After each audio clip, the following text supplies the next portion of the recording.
तथा च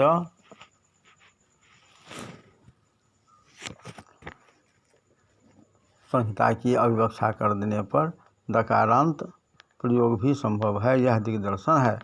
दिगर्थ निरूपण शब्दकार कहते हैं अपदांतात की अनुवृत्ति से ही व्यस्त विषय में व्यावृत्ति सिद्ध है। फिर अतिग्रहण क्यों किए, वह पढ़ेगा। व्यर्थ होकर ज्ञापन करेगा। इस शब्दाधिकार का नित्यत्व ज्ञापन करेगा। इस कारण जो यह कहने वाले थे कि पुनः अतिग्रहण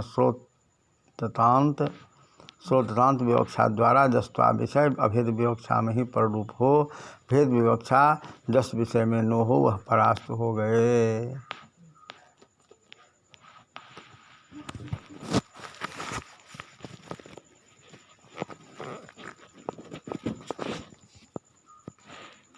तथा अकः सवर्णे अतिपर इति यदा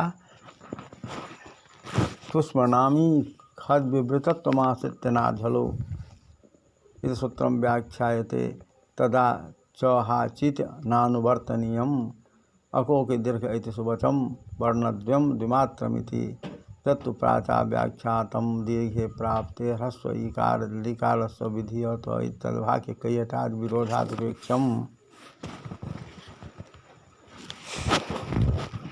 अकः सवर्ण दीर्घ अक से सवर्ण अच परे रहते दीर्घ रूप एकादेश होता है। भाष्यकार ने अच हल्की सवर्ण संज्ञा न हो इसलिए उष्मा संज्ञक वर्णों का इखद विवृत व्रत माना और नाझलो सूत्र का प्रत्याख्यान कर दिया। इस स्थिति में यहाँ पर अच के अनुवर्तन की कोई आवश्यकता नहीं है। अकः सवर्णी दीर्घा इसके स्थान पर अपो की दीर्घा ही कहना चाहिए, क्योंकि जाति पक्ष का आश्रय लेकर यथासंख्य से इष्ट सिद्धि हो जाएगी। इसी प्रकार इको जनच में भी यथासंख्य से निर्वाह हो जाएगा।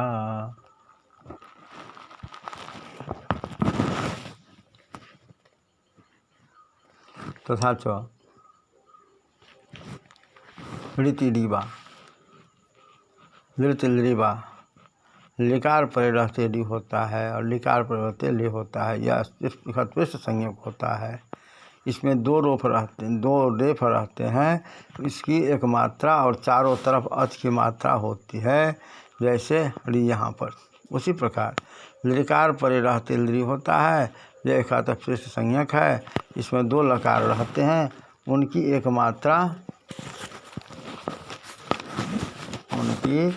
मात्रा अच मात्रा चारों तरफ होती है, जैसे ली यहाँ पर भाष्यकार ने अच पर इनका पाठ किया है, जो यहाँ पर प्राचीनों ने व्याख्या की है कि दीर्घ प्राप्त रहता है। हस लिकार का विधान करते हैं। यह भाष्य के यटादि के विरुद्ध है। तुल्यास्य प्रयत्नम सवर्णम इस सूत्र पर भाष्यकार ने कहा है कि अगर सवर्ण दीर्घा से ही वार्तिक साध फलों का साधुत्व हो जाएगा। वार्तिकों की कोई आवश्यकता नहीं, इसी को यहाँ पर कहा गया है। तथा च यंगः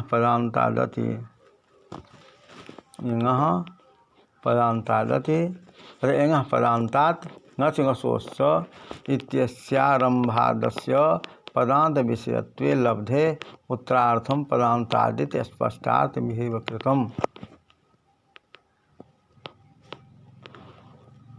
सदंतकारः अपदान्ताच्चेन नचिंगसोरेवेति नियमादिति भावः उत्तरार्थमिति एको सवर्णे इत्याद्यर्थम स्पष्टार्थमिति विभक्तो चेन नचिंगसो रेवेति नियम शंका वारणार्थमिति भावः।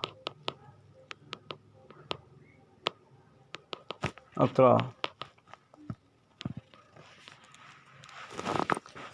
एंगा पदान्तादत का अर्थ होता है एंग से अत परि रहते पूर्वरूप एकादेश होता है।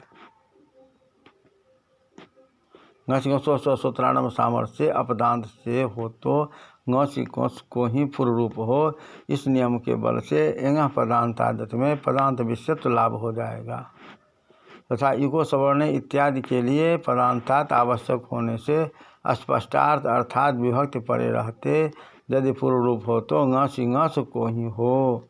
यह इस नियम शंका वारणार्थ यहाँ पर ही पदांतात यह कहा। तथा सर्वत्र विभाषा गो तथा सर्वत्र विभाषा गो इत्यादि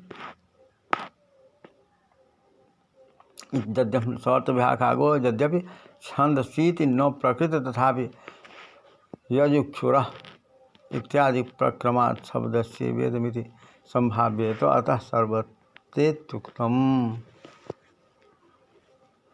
तद्व्याचष्टे लोके वेदे चेति। यह एंग इत्यनुवर्तीङन्तस्य गोरिति व्याख्येयम् तेनेह चित्रगोग्रमिति प्रतिपदोक्तस्य एङोग्रहणान्यः हे चित्रगोग्रम प्रकृतिभाविति प्रकृत्यांतः पादम यह इति वृत्तांत प्रकृत्यनुवृत्ते यद्यपि भाष्ये एको गुण विधि सूत्रे स्नान्तपादम इति पाठस्थितः शास्त्रभाष्येप्येवं तथापि साकलसूत्रे ह्रस्वस्य इति चकारेण प्रकृत्या इत्यनुपकृत्यते इति भाष्यदर्शनात् प्रकृत्यांतः पादम इति पाठो साधुरेव न इति पाठे तु सर्वत्र सूत्रेण पूर्वरूपमेव विकल्प्येत्यवधेयम्। तथा च सर्वत्र विभाषा गो यहाँ पर इत्यनुवर्तेत खश्चा विवरण मध्यते बोध्यम लिंगग्रहण प्रवृत्ति प्रतिपदोत् परिभाषया वा वर्णग्रहणे तद्वृत्ति ज्ञापकस्य तदनित्यतामात्र ज्ञापकं ध्वनितं चेदम ओद सूत्रे भाष्ये लिंग पदान्ता हलोनंतरा इत्यादि निर्देशान्न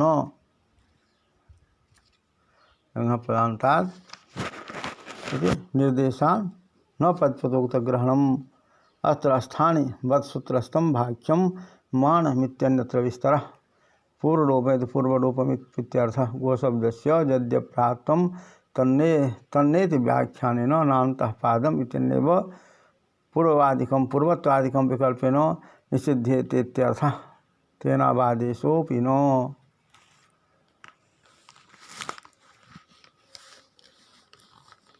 यह अंग पदांताय सूत्र में कहा गया है। सर्वत्र विभाषा गो इसमें छंदस्य का अनुवर्तन प्रकरण प्राप्त नहीं है तथापि युजुक्षुर का प्रकरण होने से यजुर्वेद में ही प्रकृति भाव होता है, इसकी संभावना हो जाएगी। अतः सर्वत्र पद का उपादान किए। उसी का व्याख्यान है जो लोक अथवा वेद में एंगंत जो गो शब्द उसको प्रकृति भाव होता है अथ परे रहते पदांत में। यहाँ पर एंग का अनुवर्तन कर कार्य के बस से षष्ठन तत्वेन विपरिणाम करने पर एंगंत जो गो शब्द इस अर्थ का लाभ होने से चित्रगोग्रम में प्रकृति भाव नहीं होता। चित्रगोग्रम में प्रकृति भाव नहीं होता क्योंकि प्रतिपदोक्त अर्थात साक्षात उच्चरित एंग का ग्रहण होने से, प्रतिपदोक्त तथा साक्षात एंग का ग्रहण होने से तथा तो लाक्षणिक चित्रगोग्रम यहाँ पर प्रकृति भाव नहीं होता क्योंकि यहाँ पर हर्षस्य गुण से उकार को ओकार हुआ है।